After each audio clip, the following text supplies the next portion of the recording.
Hello everyone, welcome in आज के tutorial Simdega YouTube channel. आज हम लोग बात करने जा रहे हैं प्रश्नावली 6.3 का क्वेश्चन नंबर 8 जो एनसीईआरटी 10th क्लास पर बेस्ड है, क्योंकि पिछला क्लास में हम लोग क्वेश्चन नंबर 7 तक कर चुके हैं। तो चलिए शुरुआत करते हैं। क्वेश्चन नंबर 8 क्या बोलता है, ध्यान से देखिएगा कि समांतर चतुर्भुज ABCD की बढ़ाई गई भुजा AD पर स्थित E एक बिंदु है तथा BE भुजा CD को F पर प्रतिच्छेद करती है। दर्शाइए कि त्रिभुज ABE समरूप त्रिभुज CFB है। क्या त्रिभुज ABE समरूप त्रिभुज CFB है? तो सबसे बड़ी बात है ना चित्र बनाना। कैसे चित्र बनाएं? कथन के अनुसार, प्रश्न के अनुसार हमको चित्र बनानी है। तो ध्यान रखिए कि समांतर चतुर्भुज है, मतलब वैसा चतुर्भुज जिसका क्या बोलते हैं, आमने सामने की भुजा क्या होती है, बराबर होती है, और उसका आमने सामने का कोण भी बराबर होता है। उसे क्या कहते हैं? समांतर चतुर्भुज कहते हैं। चतुर्भुज मतलब चार भुजाओं से बंद आकृति ना जी। तो सबसे पहले हम लोग क्या करते हैं, चतुर्भुज बनाते हैं। कैसा चतुर्भुज? समांतर चतुर्भुज। मान लीजिए ये आपका हो गया समांतर चतुर्भुज, बन गया है ना। इसको मैं थोड़ा सीधा कर दूं, ध्यान रखिएगा। चित्र बन गया मतलब आपका आधा गणित तो ऐसे ही बन जाएगा। ये हो गया आपका समांतर चतुर्भुज। क्या? समांतर चतुर्भुज ABCD। तो ले लेते हैं यहाँ A, यहाँ B, यहाँ C, यहाँ ले लेते हैं क्या, D। क्या बोलता है? ABCD की बढ़ाई गई भुजा AD, बढ़ाई गई भुजा AD मतलब AD यहाँ दिख रहा है आपको। बढ़ाई गई भुजा AD पर स्थित E एक बिंदु है। बढ़ाई गई भुजा मतलब AD को बढ़ा देंगे, कहां तक? E तक बढ़ा देते हैं। मान लीजिए आपका E हो गया यहां तक। AD पर स्थित E एक बिंदु है, E एक बिंदु हो गया, तथा BE भुजा CD को, देखिए BE भुजा, BE भुजा मतलब यहां से यहां मिलाएंगे ना, तब BE भुजा मिलेगा आपको। यहां से ऐसा मिला दीजिएगा, मिल गया ना। BE भुजा CD को देखिए, CD यहां है ना, CD को किस बिंदु पर काटती है? F बिंदु पर क्या करती है? प्रतिच्छेद करती है, मतलब काटती है। तो दर्शाइए कि त्रिभुज ABE कहां पर है? ABE, ये वाला त्रिभुज देख रहे हैं ना, ABE समरूप त्रिभुज CFB कहां पर है? CFB, ये वाला त्रिभुज, और यहां से लेकर पूरा यहां तक जो त्रिभुज है उसको हम लोग को क्या करना है? समरूप करना है। ध्यान रखिए, आसान है। चित्र बन गया हमारा, चित्र सही है क्योंकि उसके साथ मैच कर रहा है। तो क्या लिखेंगे कि दिया हुआ है कि ABCD एक क्या है? समांतर चतुर्भुज है, जिसमें बढ़ाई गई, जिसमें भुजा AD को E तक बढ़ाया गया है तथा BE रेखा, BE भुजा या तो रेखा CD को F बिंदु पर प्रतिच्छेद करती है। तो सिद्ध करना है कि त्रिभुज ABE समरूप त्रिभुज CFB है। उसी को मैं लिख रहा हूं, प्लीज आप भी लिखिए। दिया हुआ है कि जो दिया हुआ है कथन में उसी को लिख रहे हैं। दिया हुआ है कि ABCD एक क्या है? समांतर चतुर्भुज है। समांतर चतुर्भुज है, चतुर्भुज है जिसमें भुजा AD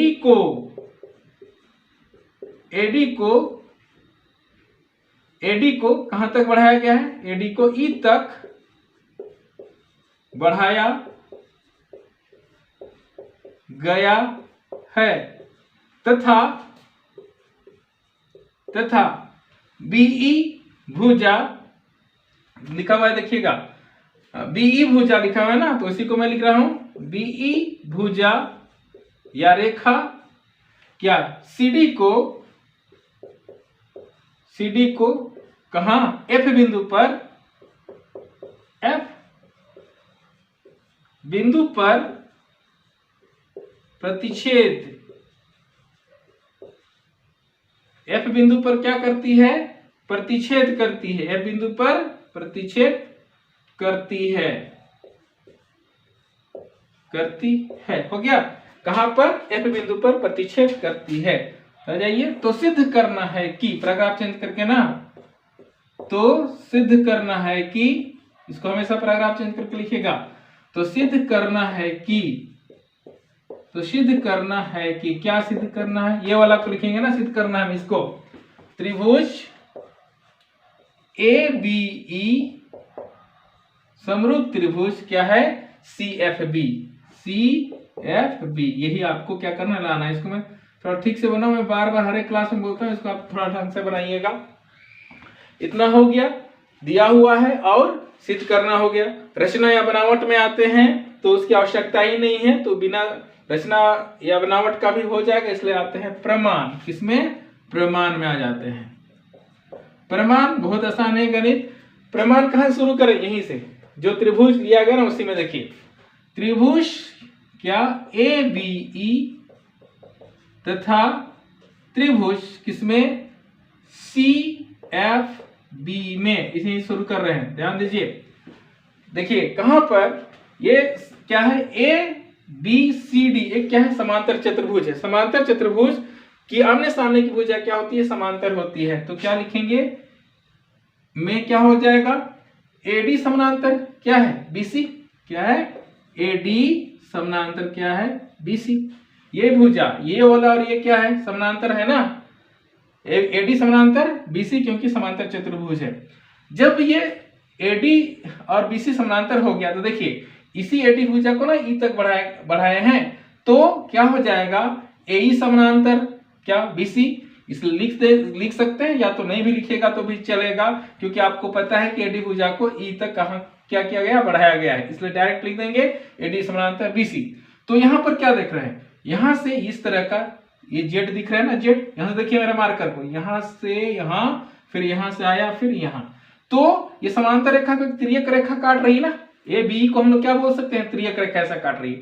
तो यहां से देख रहे हैं तो ये कोण और ये कोण Z बन रहा है ना, यहां से इसको क्या बोलते हैं, एकांतर कोण है ना, क्योंकि दो समांतर रेखाओं को यदि कोई तिर्यक रेखा काटती है तो उससे जो बनता कोण उसको क्या बोलते हैं, एकांतर कोण। और एकांतर कोण क्या होते हैं, बराबर होते हैं। इसलिए क्या करेंगे, कोण ये वाला AEB, यहां ध्यान रखिएगा, AEB बराबर कोण, यहां देखिए ये वाला FBC, क्या होगा, FBC कौन सा कोण है, लिख देता हूं, एकांतर कोण है, आप भी लिख दीजिएगा, एकांतर कोण है। और एकांतर कोण क्या होते हैं, बराबर होते हैं। फिर देखिए यहां कोण A और कोण C बराबर होगा, क्यों होगा, ध्यान रखिए, क्योंकि समांतर चतुर्भुज का आमने सामने का कोण क्या होता है, बराबर होता है। ये 9th क्लास में ही पढ़ना था, नहीं पढ़े फिर भी याद रखिए कि समांतर चतुर्भुज का आमने सामने का कोण क्या होता है, बराबर। इसलिए क्या करेंगे,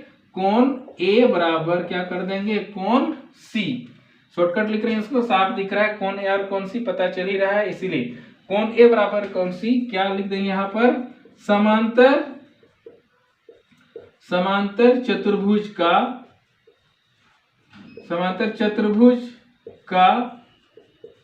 ये समांतर चतुर्भुज का क्या है, चतुर्भुज का आमने सामने,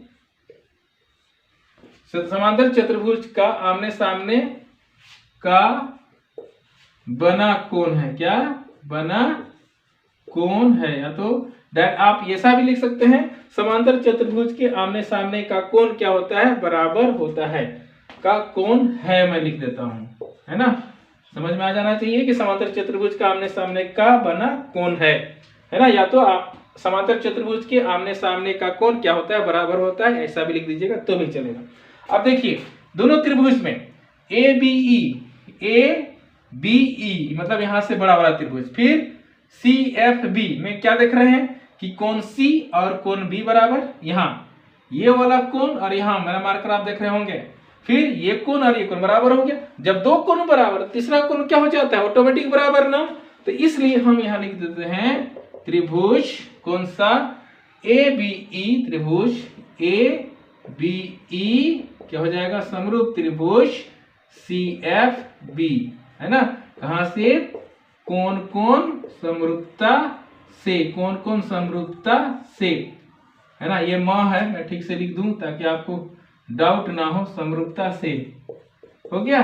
जब कोण कोण समरूपता से समरूप हो गया तो यहां लिख देंगे क्या, सिद्ध हुआ। बहुत आसान गणित है, बस आप ध्यान रखिए, इस तरह से आपका गणित बनते जाएगा। उम्मीद करूं यह समझ में आया होगा। तो चलिए ये क्वेश्चन नंबर 8 खत्म हो गया, तो शुरू करते हैं क्वेश्चन नंबर 9। क्वेश्चन नंबर 9 क्या बोलता है, ध्यान में रखिएगा। आकृति 6.39 में एबीसी और एएमपी दो समकोण त्रिभुज है। समकोण त्रिभुज मतलब 90 डिग्री है, जिनके कोण बी और एम समकोण है। सिद्ध कीजिए कि पहला त्रिभुज एबीसी समरूप त्रिभुज एएमपी और दूसरा CA बाय PA बराबर BC बाय MP। समरूप होता है तो ऑटोमेटिक क्या बटे में हो जाता है, वो तो पढ़े हैं हम लोग प्रमेय में, आप पढ़ चुके होंगे। तो ये यहाँ पर ना सबसे बड़ी बात है, आकृति दे दिया है, आकृति दे दी है, इसलिए बनाने में हमको आसान हो जाएगा।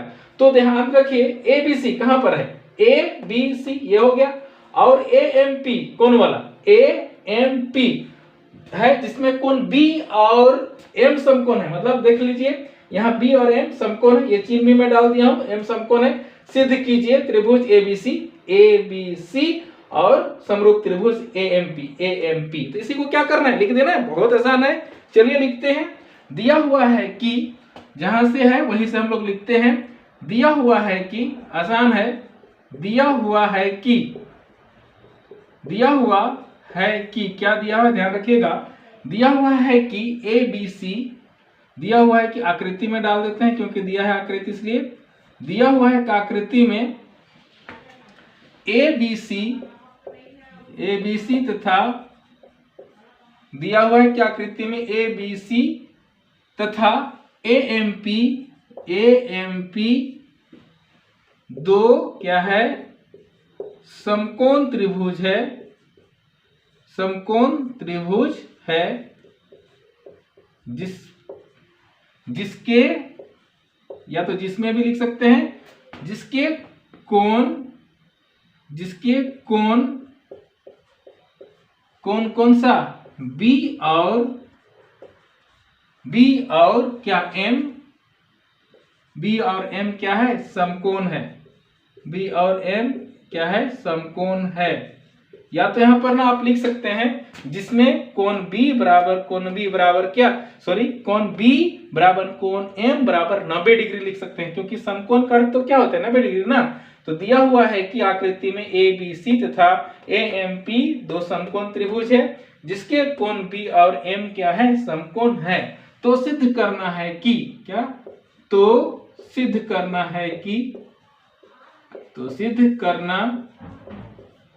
है कि क्या सिद्ध करना है, तो सिद्ध करना है कि पहला त्रिभुज ABC समरूप त्रिभुज क्या हो जाएगा आपके पास, AMP। दूसरा नंबर में, इसको मैं थोड़ा ठीक से लिख दूं, दूसरा नंबर में क्या बोलता है, CA बाय PA, आसान है, CA बाय PA बराबर क्या है आपके पास, BC by MP। BC by क्या, MP आ गया, BC बाय क्या, MP, आसान है, ध्यान रखिए। अब आ गया, दो स्टेप तो खत्म, रचना या बनावट की आवश्यकता नहीं यहाँ भी, क्योंकि ऑलरेडी कटा छटा दिख रहा है ना, उसमें आराम से मिल जाता है। तो आ जाइए प्रमाण में। प्रमाण में कुछ नहीं, जो है उसी को लेते हैं। त्रिभुज ABC तथा त्रिभुज किसमें जी, AMP, त्रिभुज AMP में क्या खास बात है, कोण यहां पर देख रहे हैं ना, कोण B और M क्या है, समकोण है। ये 90 डिग्री, ये 90 डिग्री, दोनों त्रिभुज में ABC और त्रिभुज AMP देख रहे हैं ना, ये 90 ये 90, दोनों कोण को लिख लेते हैं। पहले त्रिभुज ABC का कोण CBA क्या हो गया, CBA बराबर कोण कौन सा, ये M को क्या लिख देते हैं यहाँ पे, PMA, क्या लिख देते हैं, PMA। मैं एक चीज बोलना चाहूंगा कि PMA नहीं लिख के AMP भी आप लिख सकते हो, कोई दिक्कत नहीं है। M केवल बीच में होना चाहिए, बराबर कितना, 90 डिग्री। ये क्या है, दिया हुआ है, नहीं भी लिखेगा तो चलेगा, क्योंकि 90 डिग्री वहां ऑलरेडी लिख चुके हैं, दिया हुआ है, ये हो गया। फिर देखिए ये ABC में ना ये वाला कोण है, देख रहे हैं, कोण है ना, CAB लिख सकते हैं ये वाला कोण। और त्रिभुज क्या P या तो AMP में भी ये वाला कोण दोनों है, दोनों त्रिभुज में कोण क्या है, ए है, तो इसी को लिख देंगे क्योंकि उभयनिष्ठ है ना। क्या लिख देंगे, कोण पहले किसमें, एबीसी में। देखिए एबीसी में ये वाला कोण, उसको कैसे लिख देंगे, सी A B, C A B बराबर कोण। आप देखिए ए एम पी में लिख सकते हैं इधर से, पी ए एम, बस वही ए को ही इंगित कर रहे हैं। कोण को क्या, पी ए एम हो गया ना। यहां लिख दीजिए क्या, उभयनिष्ठ है। उभयनिष्ठ है मतलब दोनों में है ना, उभयनिष्ठ है। इसको थोड़ा ठीक कर दूं ताकि आपको अच्छा लगे। उभयनिष्ठ है मतलब दोनों में है। अब दो कोण बराबर, तो तीसरा तो ऑटोमेटिक बराबर, जैसे मैं बता चुका हूं ना, डायरेक्ट लिखेंगे। इसलिए त्रिभुज क्या हो जाएगा, ए बी सी समरूप त्रिभुज क्या होगा, ए एम पी। कहां से, एंगल से, एंगल से, या तो एंगल समरूपता से आप लिख सकते हैं।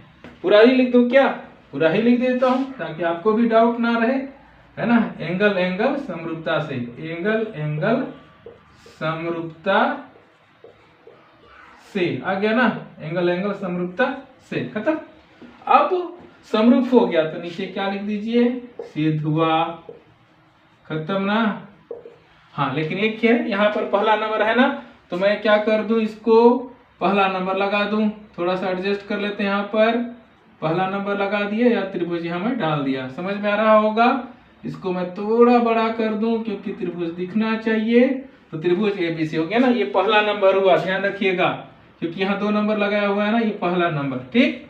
अब आते हैं, या तो ज्यादा आपको शंका हुआ तो गोल कर दीजिए, अब तो पता चल गया ना ये पहला नंबर है। फिर आप आइए दूसरा नंबर। दूसरा में क्या करेंगे, सी ए बाय पी बराबर बी सी बाय क्या, M P. C A by P है, देखिए खोजिए पहले, सी ए बाय पी। सी ए क्या है, त्रिभुज ए बी सी में ये सी ए, इसका क्या हो गया, कर्व, क्योंकि ये वाला लंब हो गया है ना, परपेंडिकुलर। पी इसके बाद ये हो गया बेस, ये हो गया क्या, हाइपोटेनियस मतलब एच, है ना, कर्व जिसको बोलते हैं। सी ए कर्व हो गया। अब देखिए सी ए बाय पी ए है, पी ए एम पी में पी ए बड़ी भुजा है ना, तो ये भी कर्व बटे कर्व हो रहा है, और बीसी बटे एमपी। बीसी देखिए, बीसी लंब हो गया, और एमपी भी क्या है, लंब। ऑटोमेटिक समरूप होगा तो होगा ना, तो क्या लिखेंगे, त्रिभुज एबीसी को लिखते हैं, एबीसी समरूप, ठीक से लिख देते हैं। थोड़ा मैं बार बार बोलता हूं, इसको ठीक से बनाइएगा। त्रिभुज एएमपी समरूप हो चुका ना अभी, तो इसको सिद्ध हो चुका है लिख दीजिए, सिद्ध हो चुका है। क्या हो चुका है जी, सिद्ध हो चुका है। ये सिद्ध हो चुका है क्यों, क्योंकि हम लोग प्रश्न संख्या 1 में ही हम लोग इसको क्या कर चुके हैं, बना चुके हैं। त्रिभुज एबीसी समरूप त्रिभुज एएमपी। जब समरूप हो जाता है दो त्रिभुज, तो उसकी भुजाएं क्या होती है, अनुपातिक होती है, मतलब बटे में होती है डायरेक्ट, इसलिए हम लोग लिख देंगे, इसलिए सी ए बाय पी ए, है ना, यही ना सी ए बाय पी ए है जो हम लोग लिखे हैं। यहाँ भी सी ए बाय पी ए लाना था। सी ए बी सी का, सी ए क्या हो गया curve, P A M P का क्या हो गया कर्व, बराबर फिर लंब देखिए बीसी, ए बी सी का लंब हो गया ना बीसी, तो क्या हो गया बीसी बटे क्या, इसका ए एम पी का लंब क्या पी एम हो जाएगा, या तो एम पी, पी एम बोलिए या तो एम पी बोलिए, तो यहाँ डाल देते हैं एम पी जो है उसके अनुसार। ये भी आ गया, तो क्या करें, यहाँ पर लिख दीजिए सिद्ध हुआ। आसान है ना, बहुत ही आसान है, बस यहाँ पर थोड़ा फोकस रखिएगा, चित्र को समझने का प्रयास कीजिएगा, क्योंकि जो रूल है, जो प्रमेय पढ़ा है, उसी के आधार पर ये आधारित है। ये कठिन नहीं है, बस आपको प्रैक्टिस करने की आवश्यकता है, सारा क्वेश्चन आराम से बन जाएगा। उम्मीद करूं समझ में आया होगा, तो इसका नोट जरूर बना लीजिएगा, प्रैक्टिस जरूर कीजिएगा, क्योंकि गणित बहुत प्रैक्टिस मांगता है, जितना प्रैक्टिस कीजिएगा उतना ही अच्छा है। तो thank you very much for watching my video, मिलते हैं नेक्स्ट क्लास में।